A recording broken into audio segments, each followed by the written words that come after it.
Hey guys, welcome to today's video where we're going to do the initial walkthrough here with Hans from Bonafide of the new Power or PWR129. We're going to break the boat down in sections because there's just a lot to cover. So we're going to start with the stern and the tank well. Then we're going to move to kind of the cockpit, and then we're going to get into the whole bow and the kind of the pod section where the electronic stuff happens. Yep. There's a lot to cover in this video. Y'all do me a favor and stay tuned because I got to say this is one of the boats that this is the boat I've been the most excited. I've been more excited about this boat.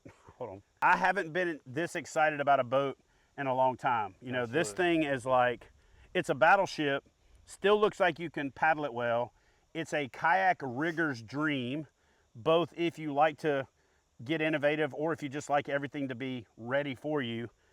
And it just looks like it's going to be a performance monster. So we've been working on this thing a long time. Yeah. One of the things about this boat, you know, right out of the gate is it was a boat that was designed to be powered, but it's also a boat that if it's in the Bonafide line, you're still going to be able to paddle it. And if this guy's going to design it, you're still going to be able to paddle it.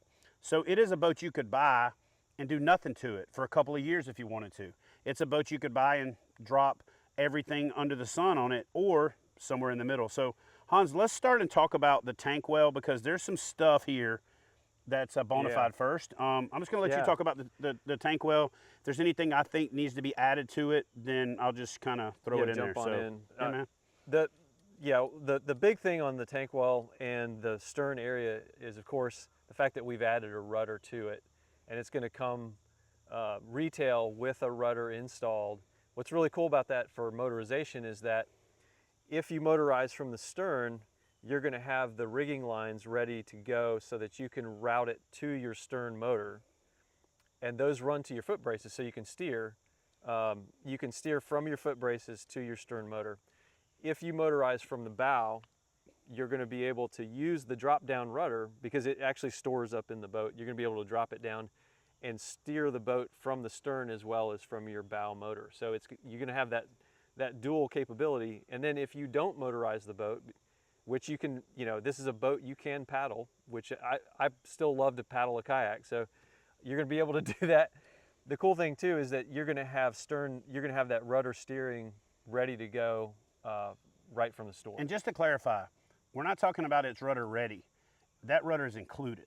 So when you look at the $18.99 price point, a lot of people thought it was a big jump from the SS127, but if you look at a rudder that's $200 and you go to $18.99 from $1,700, it's really not a more expensive boat. It's just accounting for the fact that it's got an integrated rudder in it. You've already got the adjustable pedal stops that we'll talk about in a second, and then there's just so much more. Yeah, and the rudder is actually, it's integrated into the bottom of the hull, so when you retract it up, it's out of the way. So like if you're throwing it up on a trailer, on your car, or whatever, the rudder stays out of the way.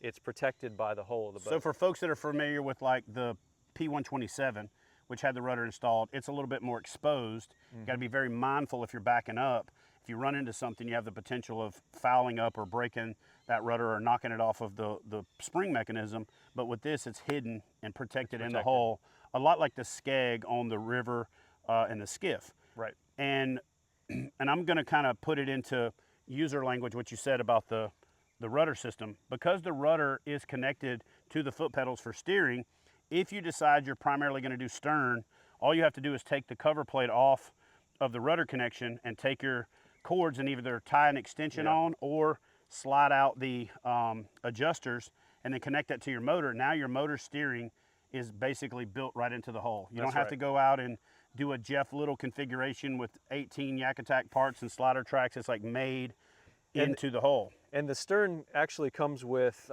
you can see the screws here. It's going to have inserts set up for the torpedo motor bracket will mount right to the boat.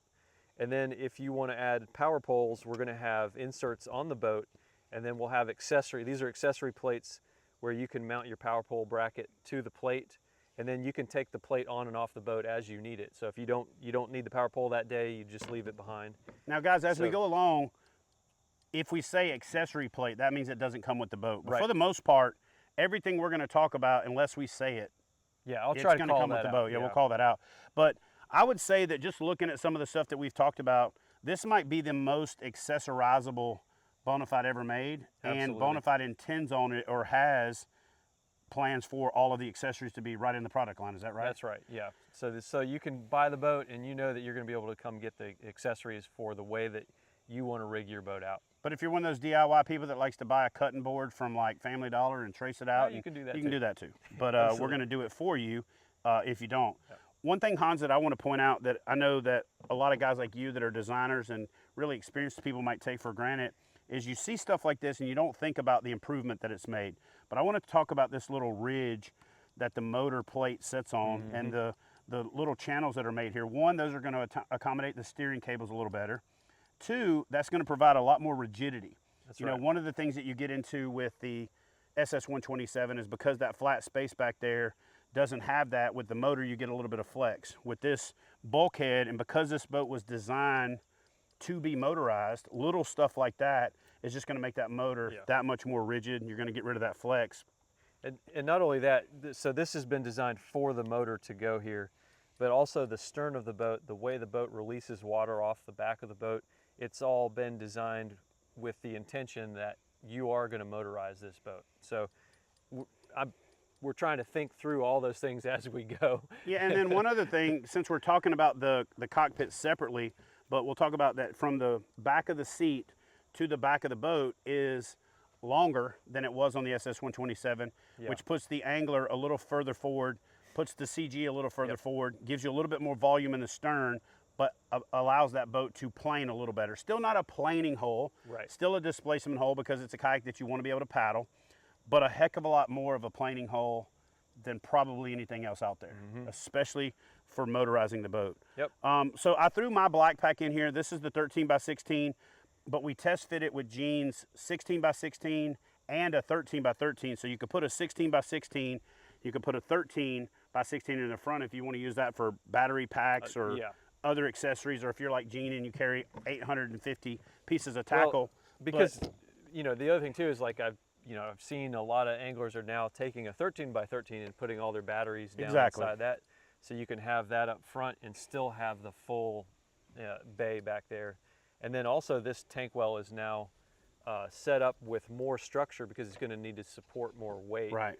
So it has more structure built into it, as well as a gear track, so that you can tie a battery down up front by your seat there. And because this boat was designed to be motorized, and because it was designed for that purpose, it had to have a higher capacity, which means this boat's going to be a little bit more voluminous than SS127.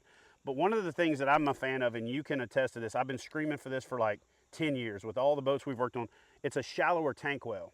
Yeah. With that shallower tank well, if you're ever getting into any wave action, or if you're a bigger dude like me, you don't flood that tank well, and then when the motor starts to suck the back end down, that problem is compounded. So I'm really excited to get this thing out on the water. I also like the taper forward. I like the channels that are built in, so that even when you get that initial dump of water in there, it's going to vacate faster and it's not going to sit there in the bottom of your black pack.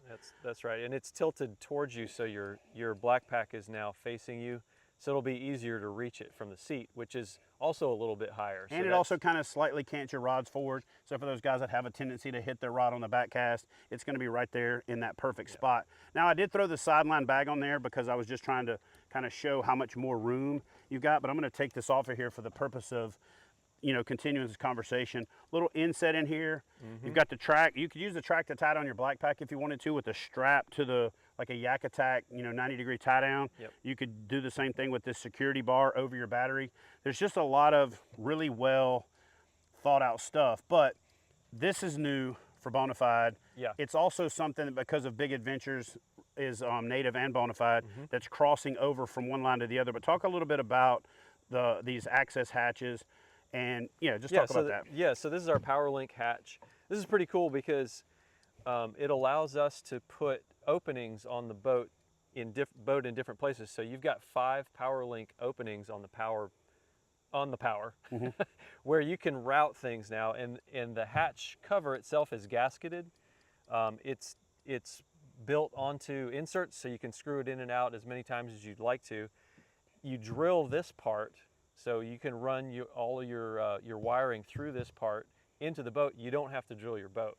And it's an accessory, so if you happen to screw it up and you make a mistake, then you don't have to patch your boat, you just have to get a new hatch. You get a new hatch If cover. you decide to change motors, change rigging, something happens, you've got that protection. Now, Hans, one of the things that I noticed over there when we were getting the boat ready is that when we took this PowerLink hatch off and I set it on the table, it was kind of had some rocker in it. That's so right. Talk about that a little bit. What's the idea behind that? Yeah, so there's a gasket up inside here, and we actually designed the hatch to have a little bit of a curve to it so that when you compress it, Yeah, so when you tighten these screws down, it seals down even tighter. It seals down tighter, yeah. A little bit of engineering speak, but yeah. You know, still the same, you know, track setup in the back. Sidekick ready. You've got the slot, it's sidekick ready. You've got your bungee tie down. You've got your Omni hooks for your black pack.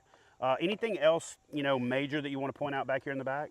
Yeah, you know, I think I think you touched on it a little bit earlier, but the hull is designed for motorization. So there's a little bit more length back here on this boat, which is going to allow this thing, when you're motorizing from the stern, you're going to have a nice efficiency.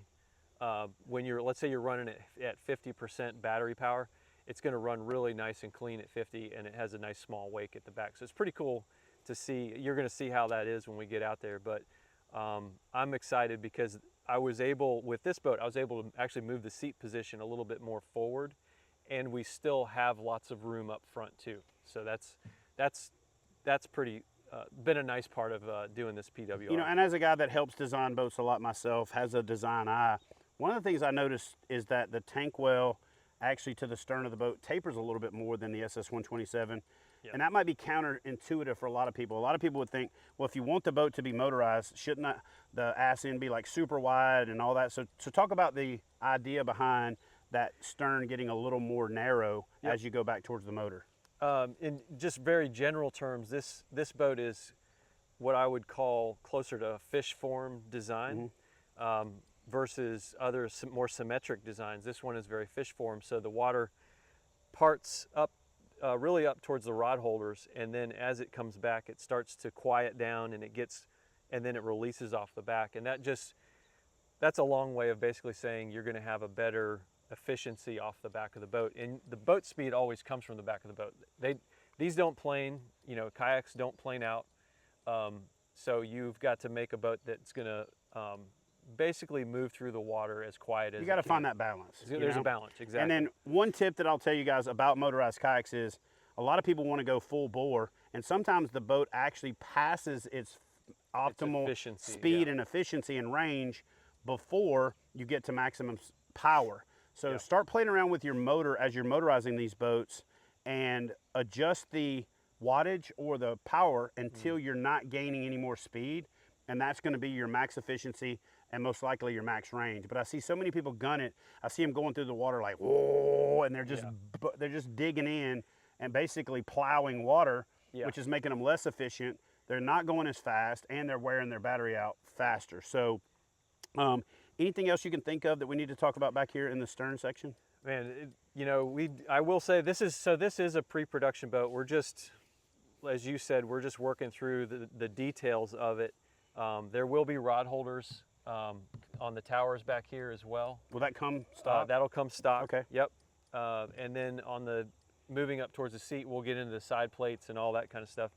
But these could also be net holders, they could fish be net scale, holders, you know, boga grip, you know, anything with a handle, absolutely. you know, you can store in those spots. So I'm really excited to move over to the cockpit. But guys, before we move on, if you have any questions that we didn't cover in the mounting motors, mounting power poles, the PowerLink system, anything like that, go ahead and drop that in the comment section below, and we'll break this thing up into chapters and we'll answer the questions based on the section of the boat. So Hans, let's move up to the cockpit. Yeah. Okay. All right, guys, so we're going to talk about the cockpit, or I like to say my office. I staged this boat before we got started with a couple of yak rods just to kind of show you that you can use the tip protector, you can put it in the cradle, you can put the rod in the tip protector and just lay it on the side. In playing around with this, I could actually get 3 rods on each side, nice and easy to interchange them. You don't have to get them all tangled up. So that's basically 6 rods worth of horizontal storage.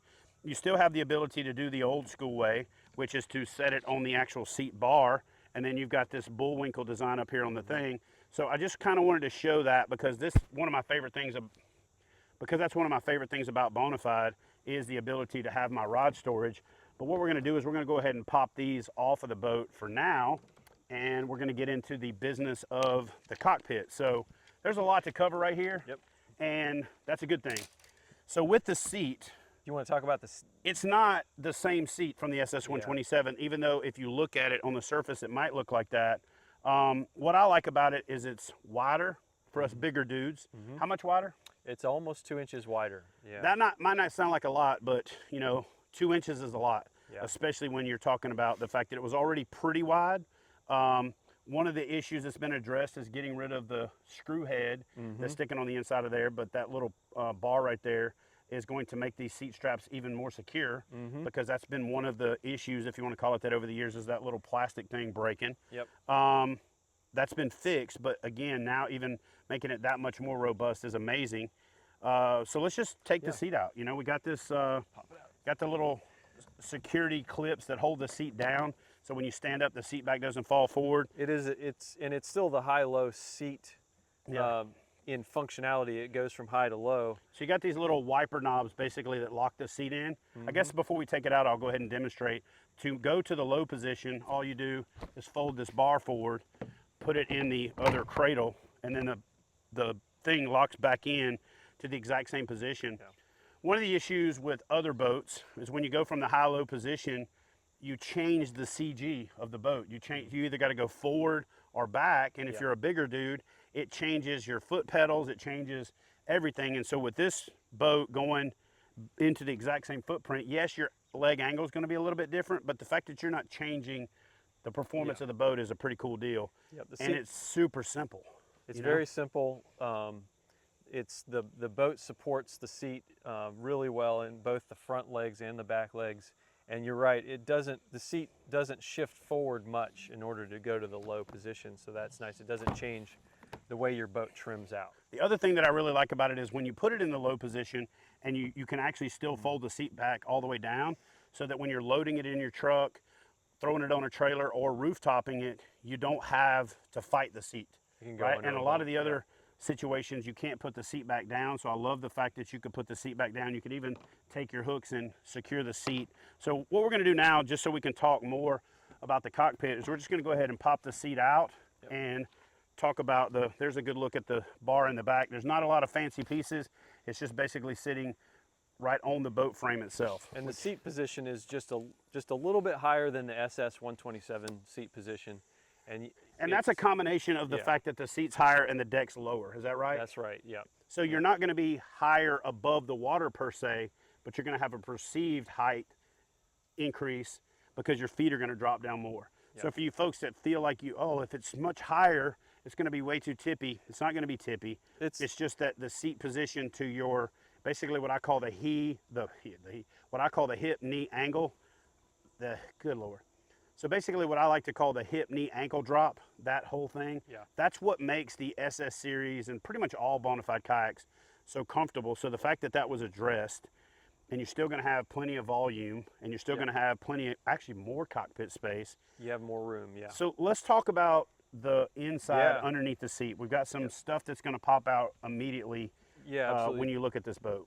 So around the cockpit, we've cleared out the space, so you have two rigging options with that PowerLink hatch system.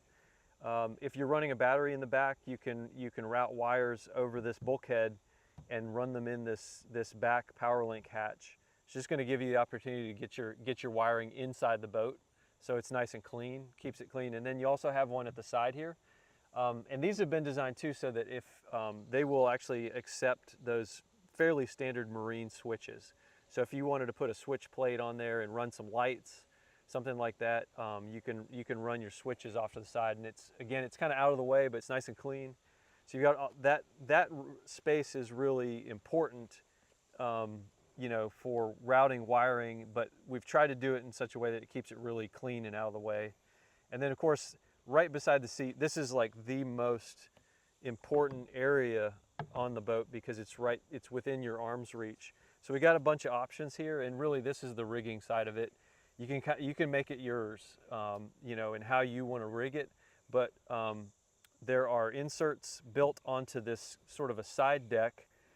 There's track built in here, so you can mount your components on there, whatever you want, or we're also going to come out with a CNC'd marine board plate that you can add to the side. It'll So just basically sit right there. that's right. You can still screw your, your You can- cleat on there. Yep. And then that gives you free use of the track. Just expand your rigging options, basically. Lots of options. If you have a lot of components, like if you want to have an extra cup out there, like a Yak Attack cup or something like that, you can have all that stuff out here, and it's just going to give you a lot of. Or, for example, one of the things that it comes rigged with is an option to put a lock and load base on there. So if you set up your live scope, for example, where you wanted it right here by your leg, you've got a place to put your storage solution right there. Just basically anything you can come up with for mounting it, there's going to be an option for it. One of the things I want to point out, when I took the seat out, it exposed the fact that there's two power link systems in here. And you might say to yourself, why is there two? Well, there's two reasons for that. One, the ability to have your switches separated from your pass-throughs and your wiring. But the other one too is that when that seat goes into the low position, it really eliminates some of the flexibility of where you can run your wiring through underneath the bar. So it's something you're going to have to think about, but it's one of those situations where if you don't think about it and you screw holes in there when you try to put the seat in the low position and your wiring is in the wrong spot, you can take that thing and flip it around, or you can just order a new power link plate and fix that mistake. But I wanted to point that out. If you're going to be doing things like mounting wiring going through there and you plan on using both positions of the seat, make sure you account for the clearance. That's right. Before you do that. Yep. So Hans, this looks like the exact same junk drawer. Is this the same junk drawer? It is. Yep. So we've kept the junk drawer from the SS127 because it's been so popular. It's got to be one of the most useful things on a kayak. It's Proven just track record. having a junk drawer.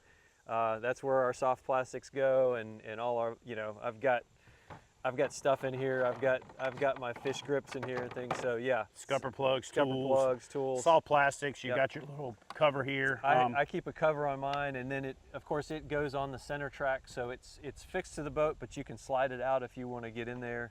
And then the seat is in the high position is tall enough that from both sides you can just put gear in underneath. One of the things that I noticed immediately, and it might have just been a perception thing, but we talked about the seat being a little higher because the deck is a little lower, but it seems like there's more space between the bulkhead, the seat, to do that side grab. Like I like to use the Lakewood tackle bags or other soft bags and throw them in there. So is that right, or is that just a perception thing? Is there more space? There's a little bit more space, and it's been cleared out again because the old seat brackets aren't there. Right. And so we have this new mounting system has just cleaned it up, made it a lot, just given a lot more room to the sides. And then that gives you a nice little spot right here for a small tackle box, or 10 or 12 soft plastic bags or whatever to just stow right in that little side spot. And I think you pointed this out too, but we do have this mounting system right to the side where you can add the what is it? The lock and load. Lock and load. You can add the lock and load. You can throw your throttle mount on there. You can throw your side scan transducer, or I'm sorry, your forward-facing sonar. You can put a camera pole right there. You can put a roto grip so you can mount your net on it. Literally, it gives you unlimited options, and there's one of those on both sides. Yeah. Depending on if you're left-handed or right-handed, or if you want to put one thing on the left side and another thing on the opposite side. Now, Hans, one thing I wanted to point out real quick is it's going to use the standard Bonafide dry pod, correct? Correct. But there's been a big movement towards dual graphs and crossbars and things like that. So one of the accessories that's going to be available right out of the gate is if you take your pod out of there, and this is something that a lot of the pro staff and guys like me have been asking for a long time, you're just going to have a blank off plate, and there's inserts built into the boat so that you can put that blank off plate there. And then if you're going to use a crossbar or some other type of configuration, that's already accounted for. So that's a home run. It also opens this cockpit up substantially. That's one thing I wanted to point out too, is that this cockpit is a good bit larger now, and the foot braces have been tilted down and away so that you have a lot more room to, if you're landing a fish, measuring it out. If you're an angler that just likes to have all your gear right in front of you, now you have even more room. And like you said, if you add this blank out plate, we're working on that today. Actually, we're just trying to figure out what's the best setup for these kits. So Blank out plate will probably have like a piece of foam that comes with it, so you can drop it into the scupper and even have even more efficiency, you know. I mean, it really even allows you, if you wanted to get creative, you could come up with something to where you put your forward-facing sonar through the pocket, had a plate around it, and you could actually have it right between your legs. So what you're seeing is actually what you're seeing. Might be a little bit more difficult for like taking it in and out and stowing it, but it is something, you know, an option that you could do. At the front of the cockpit here, we also have another power link plate. Yep. It's going to allow you to access the inside of the, you know, the forward part of the boat, the bow, underneath the hatch, without having to do what most of us have done, which is to cut notches in the hatch, to drill through the hatch. And it really just gives you a lot more configurability, a lot more space. And the other thing that I noticed too is that it feels like the standing area, at least right where your heels hit when you sit down in the boat, it's not going to sound like a lot, but it's, you know, 15 or 20% wider, which is going to be a lot when it comes to getting your feet a little further apart and standing up, which is going to give you a little bit more perceived value. So in some of the shots, when we show the B-roll of this boat, people are going to notice that there's a screw here, and they're going to ask themselves a lot like we did, hey, what's that for? So talk to us about the seat brace. Yep. And I know you kind of glossed over it, but I really want you to address the pedal angle being changed, because that actually lines up better with the seat, kind of with what I was talking about with your hip, knee, ankle alignment. Absolutely. That foot pedal being adjusted is going to go a long ways to accommodate that. Is that right? That's right. And so I'm, you know, right now we're just working on finalizing some of these things. These foot braces are going to actually sit a little bit further forward in the final production model. But I went through a bunch of sort of ergonomic model testing with this thing. And what I found was that if you tilt the foot braces down with the Bonafide foot braces, it works almost like a gas pedal feel. Like when you go to rudder the boat, because this boat comes with the rudder, you're going to be able to sit on our seat and just tilt your feet and be able to steer the boat really easily. So these foot braces are tilted down, and they work along with the width that they're at, so that it's just a really comfortable feel. It's a very natural like feel for steering. I think that people who've used a Bonafide in the past, and I think Austin dealt with a little bit of frustration when he first powered his SS127, because your feet are angled down and the weight of your feet are on top of the pedals almost, it almost binds the pedals up a little bit if you don't learn to kind of go light on one foot and push and go, you know, and guard the pedal. With this, that's all going to be accounted for, and it's just going to feel a lot more natural and a lot more intuitive, so that you don't bind one pedal up by pushing down on it. Does that make sense? So yeah, I think so. It's just a more natural way for your foot to push the pedal, and if you are ruddering, you know, all day long, you just want it to feel as natural as it can be.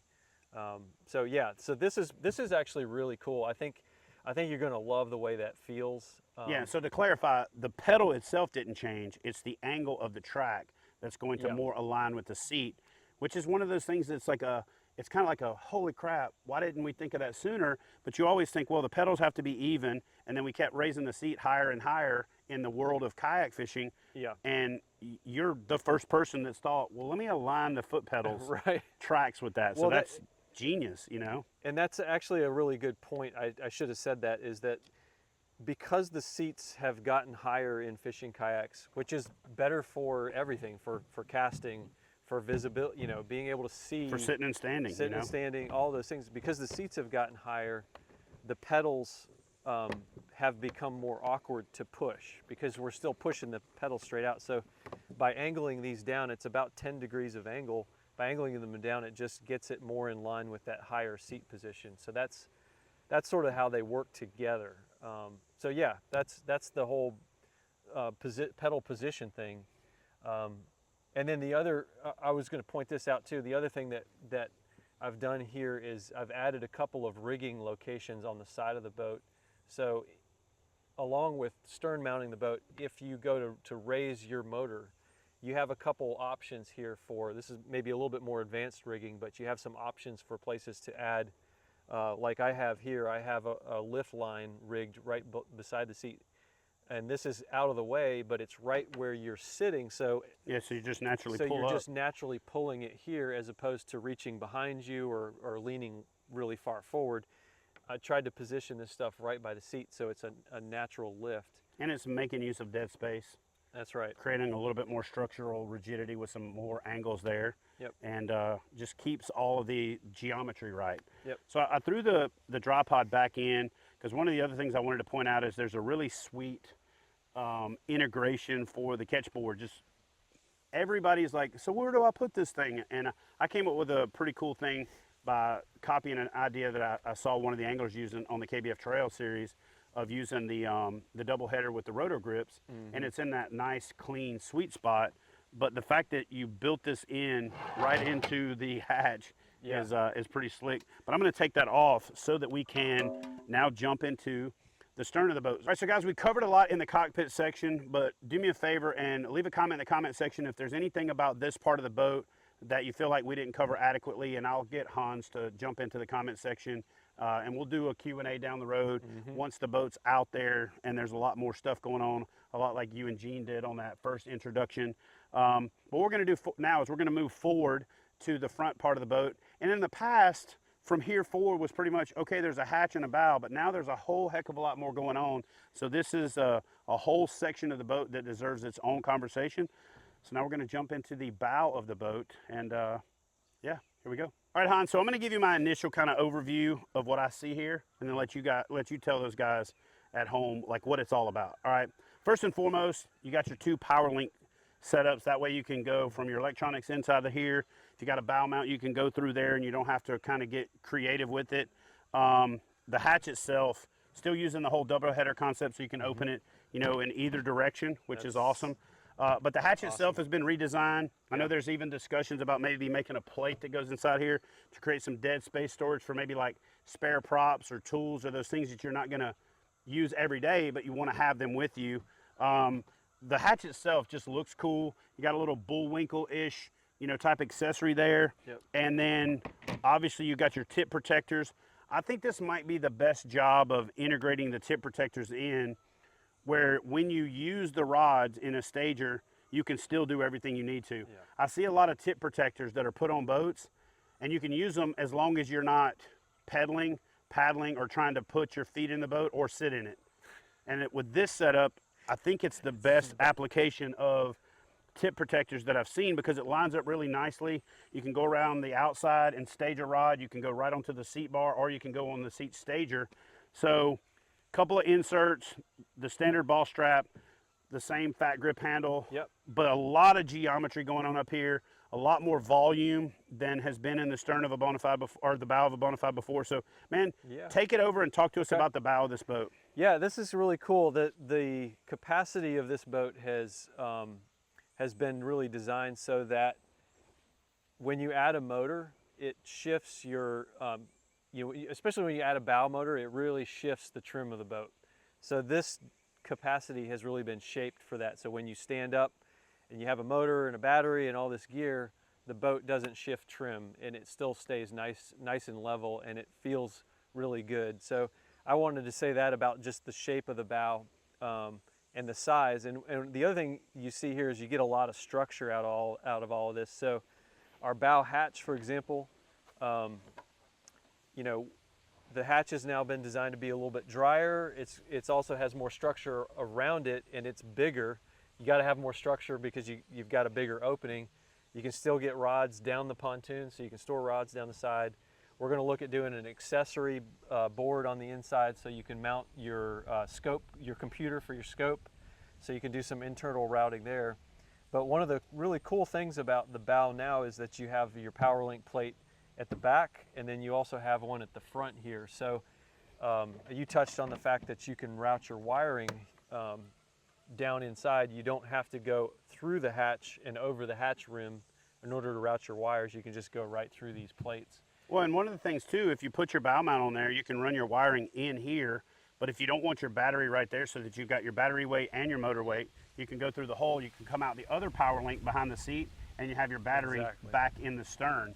So it really gives you a lot of options for balancing the load balancing the weight and balancing the performance. I think a lot of people think about balancing the boat out just from the standpoint of like, let me distribute the weight. But when you get into a motorized kayak that you want to motorize from the bow or the stern, I think one of the best things that you guys did with this design is give the angler the ability to redistribute that weight. You know, if you're motoring from the stern, you can put a lot of weight up here. If you're motoring from the bow, you can put some of the weight in the back, and you don't have to, you know, be a electrical engineer to figure it out. Right. You just got these cool blank off plates. I saw Gene messing around when we were getting ready, and he actually took one of these plates off just to see like if it would line up with the hatch, and it looks like it lined up perfect. You might not get the double seal Right. with the bulkhead, but if you You have could that add one gasket there. behind it, you could add a power link there. You could actually add them off to the side. There really is no limit to what you can do if you want to get creative with this boat. But what I like about it the most is you don't have to. Most of the stuff is where it should be, where it's needed, and the angler doesn't have to do a whole lot to get too creative. You know what I'm saying? There's you know, I'm taking a lot of feedback from guys like you that are doing this stuff first in sort of a DIY zone where you're rigging it out and you're making it the best that you're able to do, and then I can take those ideas and I can turn them into things that are future boat, like this boat, you know, it becomes production and you get the benefit of that. For example, like the XI3, I was looking at Gene's boat, and the way that he has the what is it, the lever drop down. Well, I positioned the XI3 on this boat so that you can actually do the lever pull and drop it down into the power link plate. So then now you can have that line routed internally as well. So it's sort of, I'm learning from you as much as anything. So, but guys, here's and we all learn from each other. That's what's amazing about this community. But I'm going to point out one more just little simple observation of things that if I sit here and pointed out everything, this video will be 2 hours long. But I've avoided switches in my cockpit for years and years and years because either the switch is backlit or it's crap. In other words, you don't get any really good marine switches that aren't backlit. If they're not backlit, they're probably not going to last very long. But when they're backlit and you put them in the cockpit and you're like me and you like to fish at night a lot, that light coming up from the bottom blinds you. It's irritating. And so just a little simple thing like the fact that that power plate is right there where you can reach down and you can actually switch those switches by feel, and you can have the good switches, but they're not, that light's not shining up in your face, blinding you.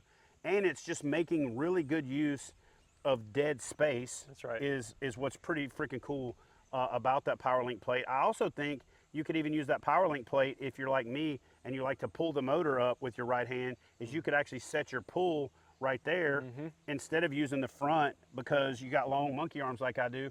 So again, it's a power link plate, but really what it is it's just more internal access to the boat. That's you right. don't necessarily have to just use it for power. So Hans, let's do this. Let's down rig this boat, take the seat off. Let's flip it upside down and talk a little bit about the hull, because we always have a tendency to skip the hull and we talk about it in performance, but we don't really show it. So I'd really like to show these guys the hull. And then from there, guys, stay tuned because we're going to take this thing to the water, get some on the water initial reactions from both myself, from the Fluke Master. We're going to hear from the design master, Hans himself, about why things were done the way that they're done. And we're just going to put this thing through the paces on the water, and you're going to get our initial reaction because neither of us have been in the boat. Hans has been in it. But anyway, so let's flip this thing over, take a look at the hull, and then we're going to head to the water. All right, so this is obviously Hans' area of expertise. He's all about like things being efficient, streamlined, and all that stuff, so much so that he even shaves his legs, right? So that he can really be one with the whole performance and like low drag. This has been going on for years High now. speed, low drag. So anyway, I made fun of his britches when he got here, and he decided to take his britches off. I put my shorts and on. show Now, off those. All right. But listen, if I had show them quads off real quick, so you can just pull that quad out real quick. Just do like a quad pop. There we just go. Pull your shorts up a little bit. I'm not doing do that quad I'm pop. not doing Look, if my legs like that, I'd probably shave them too. But anyway, Hans, talk to us about this hull, and you know, kind of, this is your baby, so go for it. All right. Yep. Absolutely. So this is the Bonafide catamaran, hybrid catamaran hull. So you can see it has the catamaran pontoon still, but I've done a couple things that are a little bit new. We do have some grabs up front, so you can grab the boat and move it around a little easier. And then also, when you hit a boat ramp or you know, come into you know, beach your boat, this has been designed to sort of deflect the boat a lot better, and it just wears better now. So it's still, the keel is still piercing the water, splits the water. You get really nice tracking out of these pontoons. You get really nice stability out of these pontoons. And they also, when you go to bunk your boat onto a trailer or a crossbar, these help protect the hull, and they protect your transducer. So all of this is protected in here. So you're getting stability, protection, good capacity out of the hull here. And so the water is going to be separating through here, and then it starts to return to the back, sort of, as I guess that's how I call it. And then as we get to the back, the water's going to release off the back edge. You've got twin skid plates at the back, and then something that's really new on the PWR is that the rudder has been integrated here. It's pocketed. It has its own slot, so that when you go to retract it back up, you just pull it in, and it's nice and protected by the skid plates. And like we talked about, now you have the hull protecting the leading edge. Yep. You've got, it's framed up on both sides, so that rudder itself is a lot more protected, and going to be, something you're not going to have to worry about as much. If you're a bow mount person and you don't want to jack with your remote all day, you can literally set the remote to a certain speed, and then you can steer with your feet. Yep. I think that's going to be something that Gene really loves, because I've seen him struggle with the motor and rudder options that we've had in the past. So the ability to set that motor at a low speed and then steer with your feet is going to be probably something that might get me into the bow mount thing. The thing that's always frustrated me with the bow mount is it's not truly hands-free. That's right. Because you're constantly having to grab that remote. But if you've got the ability to set that motor, still steer with your feet, I might be easing over into the bow mount world a little bit. And Gene's over there doing the happy dance. So guys, there's a kind of full walk. Do it again, Gene. Gene's over there doing like the happy dance. Let me cover one other thing real quick. Yeah, go for it. We'll do, when you guys get out in the water, I haven't talked about the rocker of this boat, but rocker is sort of the curvature that the hull has that allows it to spin or maneuver easier. And I think it's going to be cool too. I think once we get out there, you guys are going to see the difference in how this boat, not only does it track, but when you want to maneuver it in tight spaces, you're going to see a big difference on this. Yeah, I like to refer to that as pivot. You get to pivot around the center of the boat. Yep. A lot of boats maneuver, but the whole boat turns, whereas you don't turn around that pivot point, which is you, the angler. And so I'm interested in putting it through the paces. Lots of little subtle changes in this hull that, if you're a guy like me that's an aeronautical engineer guy and you see it, you're like, oh yeah, and the fact that it's only 2 inches longer, but just seems like so much more of a massive boat when you consider that if you're sitting in the seat and you're a bow mount guy, you got way more room. And if you're sitting in the seat and you're a stern mount guy, you still got way more room. How all that was pulled off in 2 feet is beyond me, but you did it, bro. So let's get this thing on the trailer. Let's get it loaded up and let's head to the water. We're going to do a little prototype testing, but we're also going to do a little fishing. So I hope so. Let's do it. All right, guys, so I'm going to jump in the boat now and give you my initial impressions. And we're going to talk through some of the stuff that are commonly asked questions, anytime we're jumping in a new boat. So here we go. All right, first and foremost, it's set to midget. So I'm going to have to extend this out a little bit. One of the cool things about the Bonafide pedals is you don't have to do anything other than this right here.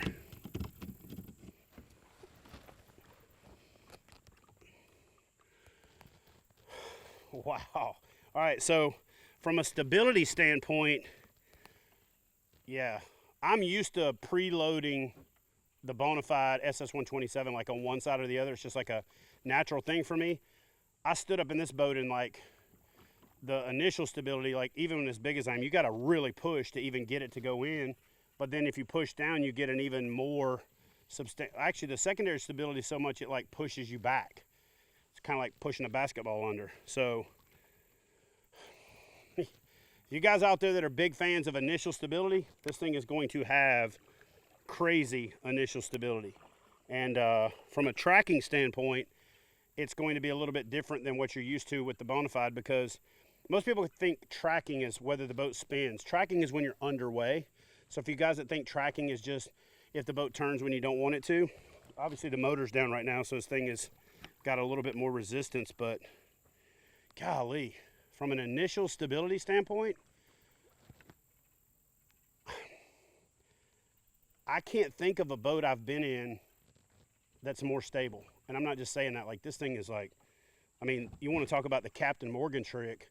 there's nothing to it.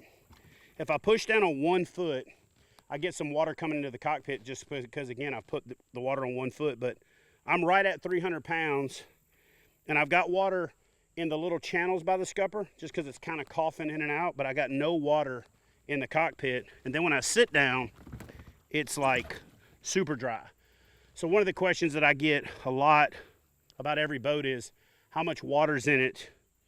Like, I don't really care, but I get that question a lot. Like, how much water's in it?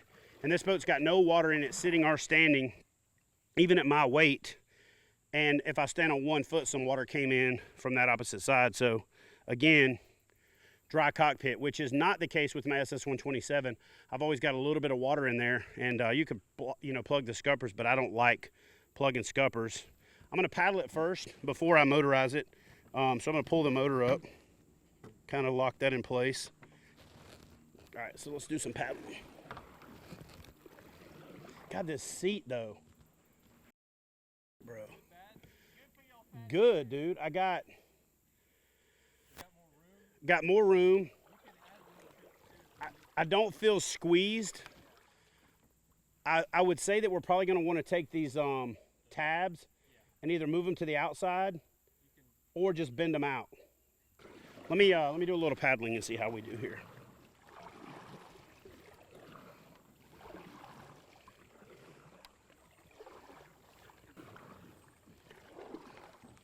You know, it takes a little bit to get it going, a little bit more than, say, the SS, but once you get it going, the inertia just keeps it going. It's got a nice glide. I'm gonna kind of point it and then stop paddling, and it just dead on. I think I'm actually off center a little bit. Yeah, I was off center a little bit, so I made it turn. Yeah. So again, with the motor up, it paddles nice and clean.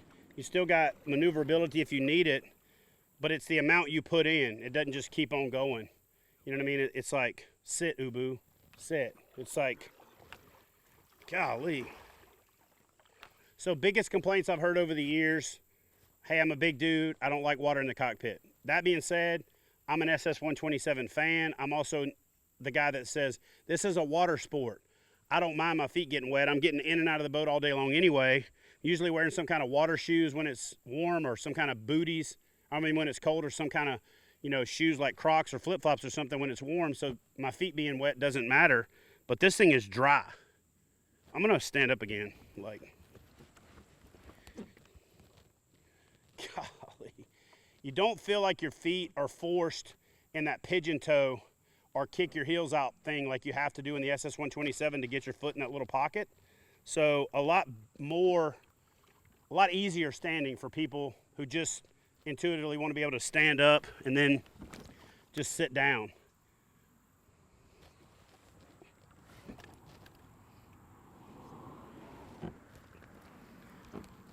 Is that higher or is it the same? It feels like it's functionally higher, but you don't feel as high. Does that make sense? Like, the ability to just sit down without falling down is still there. Standing up is easy.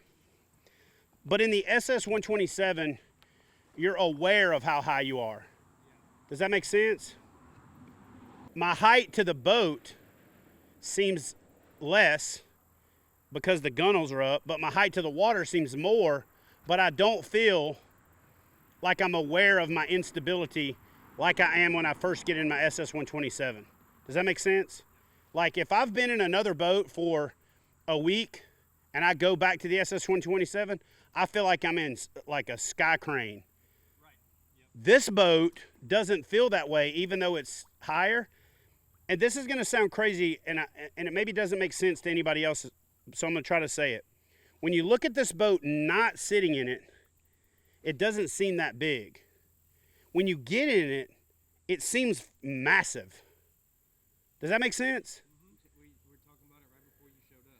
Like, it seems like when you're looking at it from the side, you're like, oh, that boat's not that big. When you get in it and you're looking at how wide the boat is and how much room you've got, it feels massive. It feels like 2 foot bigger boat, but it's not. Yeah, so it feels like this boat's 4, 5, 6 inches wider than the SS127 psychologically? What is it, like an inch and a half wider? No, it's a half-inch wider. So this boat's a half-inch wider, but I am not kidding you. It feels like spatially like it's 6 inches wider. Well, some of that has to do with the seat. You're, The seat feels. yeah. So I put a lot of room along the sides of the seat. I also think the width carries further forward It does. before it starts, so that has a lot to do with it. And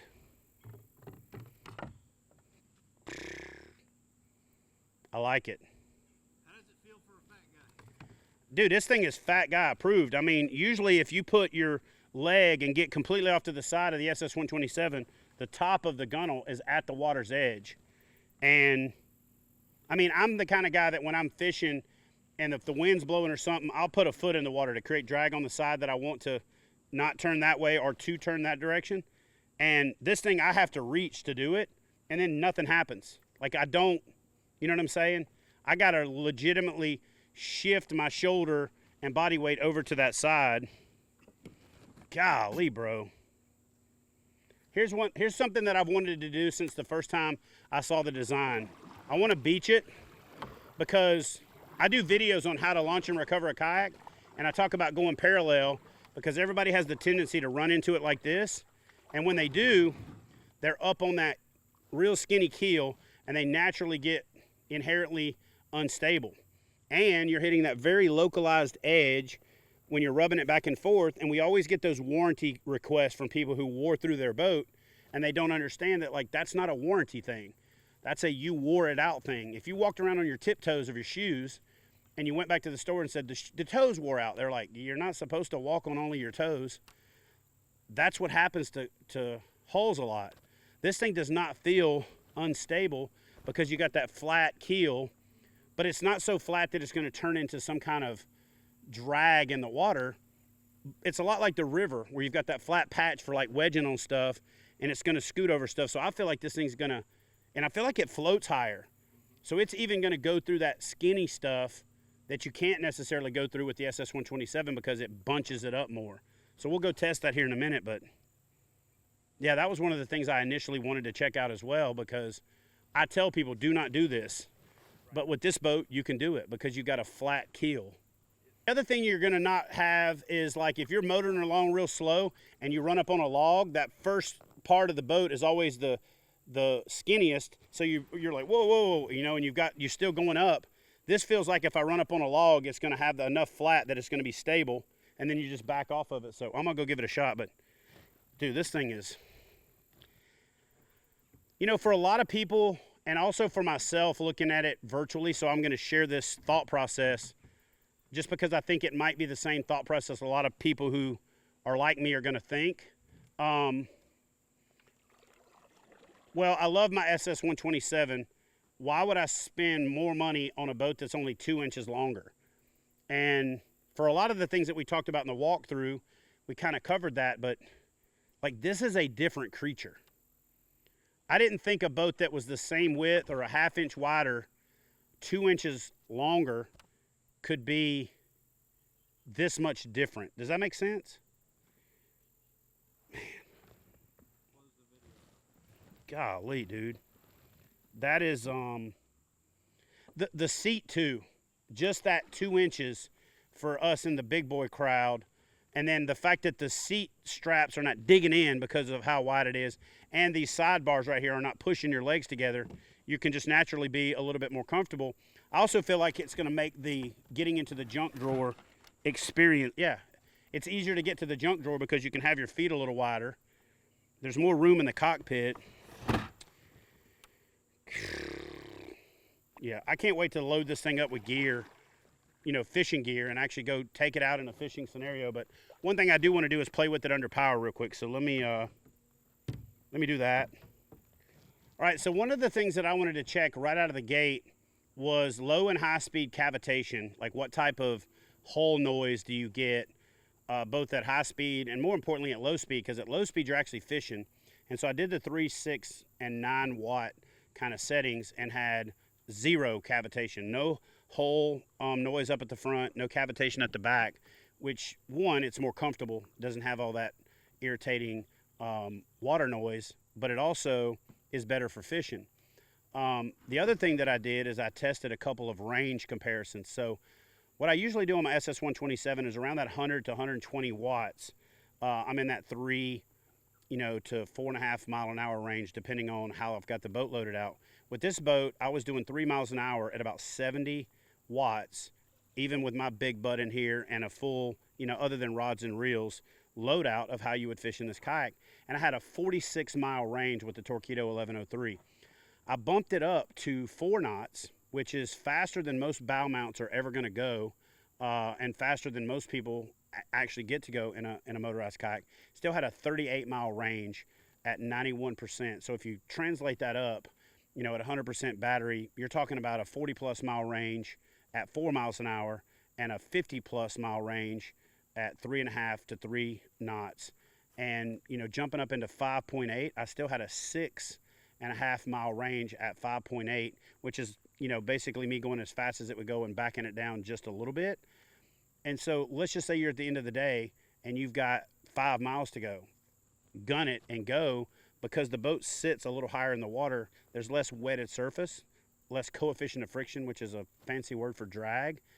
But what I'm most impressed with is the low speed performance, because I tend to use my motor now a lot in that low speed where I'm going in that 3, 6, 9 watt range so that I can ease along, throwing a bait, covering water, scouting, watching my graph.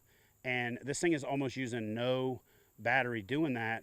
And it accelerates from that 1 knot to 5 knot almost instantaneously. Whereas with the other boats, it might take me 30, 40 yards to go a couple of knots of increased speed.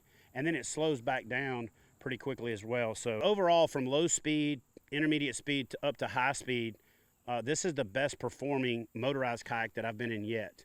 And one of the things that I wanted to be able to answer was, is it a significant upgrade from the SS127 in that capacity?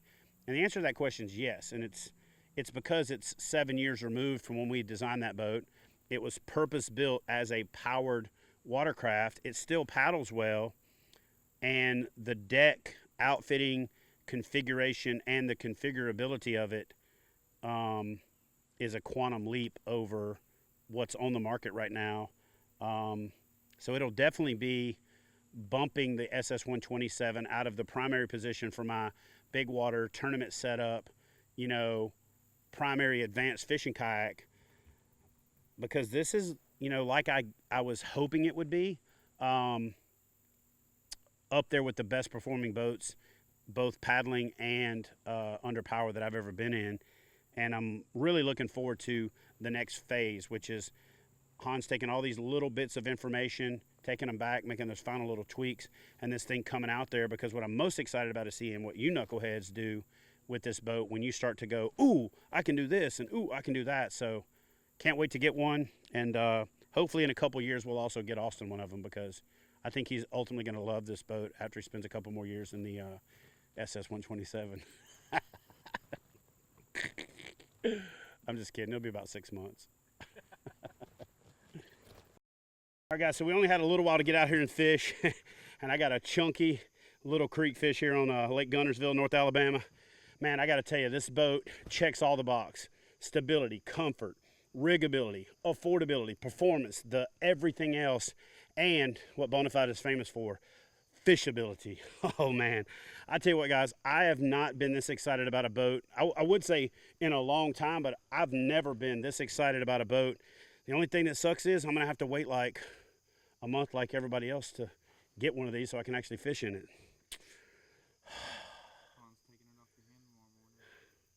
Maybe I just don't give it back to Hans. I think I could take him. I think I could take him.